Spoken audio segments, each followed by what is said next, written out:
Hi mga farmers! Welcome back to my channel, Thessalonica's Farm.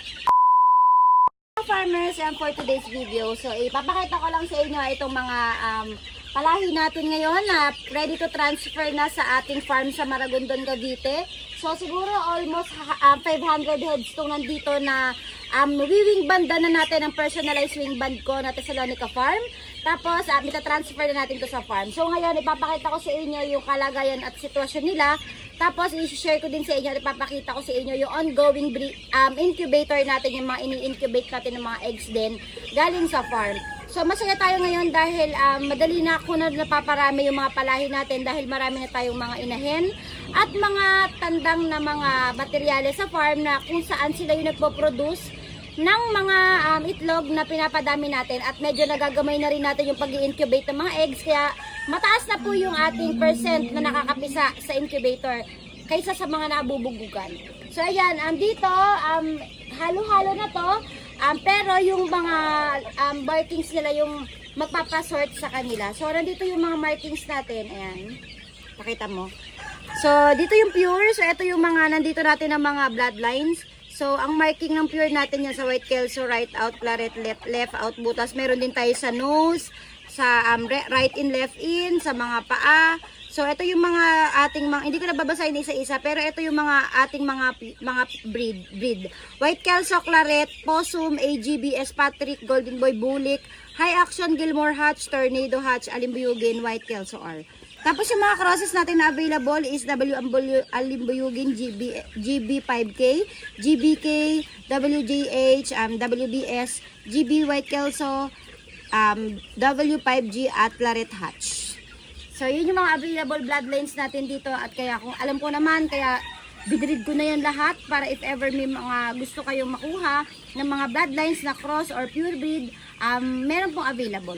Pero sa ngayon po, hindi na po muna tayo mag-o-online ng transaction kasi po ay may mga nang-scam po. Kaya if ever gusto nyo mag-avail or bumili, for pick up po lahat sa farm. Para lahat po ay hand-to-hand transaction po tayo at wala pong maloloko.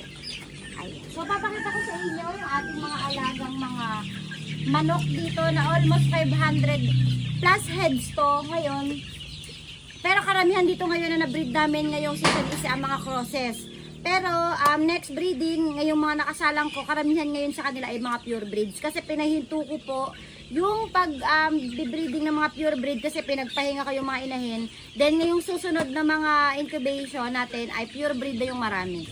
So pakitaan ko kayo ng ilang piraso. Okay, sispaho.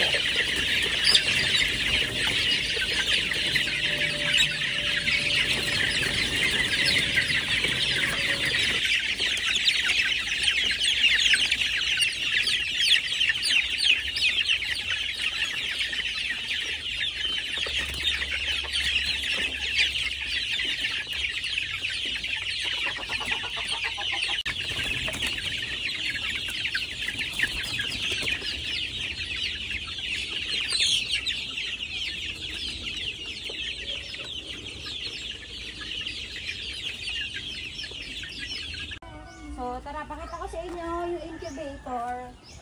So, dito ko talaga siya pinwesto sa may bahay lang namin para po talaga para tutok natin. Kasi pag nasa farm, medyo malayo po kasi yung ating farm ngayon dito sa bahay. Almost 20 to 20 kilometers away, 25. So, hindi ko araw-araw mapupuntahan. Hindi kagaya pag nandito lang sa may bahay na check natin everyday.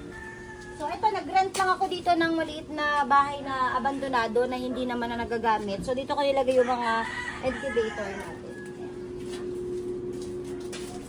So, ngayon, dahil nga nagpahinto tayo ng breeding kasi yung ating mga inahin pinagpahinga. So, ito lang muna yung mga naka-incubate. So, ito, laman nito 150. Kasi pakita mo. 150 din. Yung mga 150 eggs. Puno yan lahat. Yan, 150. Ito, ikalahati. So, almost, yan, puno. So, almost, ano rin to? Siguro, mga kulang 500 din ng mga eggs to iniintay natin ulit na mapisa. Ayan. So, alam nyo, maganda to. Itong ganito incubator, portable lang. Kasi, ano siya, mas madali yung percent niya makaka-hatch compare sa malalaking incubator. So, may laman ba?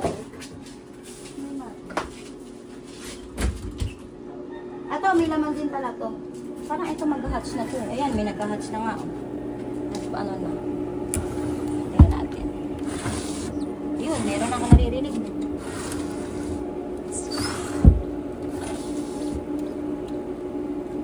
Hanapin natin na ingay. Minumulto lang ata ako. Ay, ayun!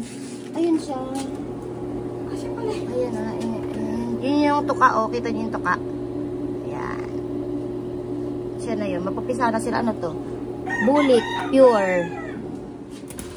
So, ito yung mga ongoing natin. Natutuwa ako kasi nakukuha ko na yung pag-breeding natin. Yung pagpaparami, yung pag-aalaga kapag lumalaki yung manok pagkatapos ng hatch. Sobrang ako natatawa kasi. Tutuwa ako. Ayan, kasi ang galing ko na. You know, parang madali na sa akin yung magparami. Ayan, so, ito yung ate yan. May sarili pa itong electric fan. Ayan. Kasi nag-initan sila. So, meron pa dito. Meron pa dito. Ayan. Meron pa dyan. Ayan. May mga itlog din dyan. Ayan. Kompleto yan. Dito pa sa kabila. Ito wala. Ito wala. Ito lang meron.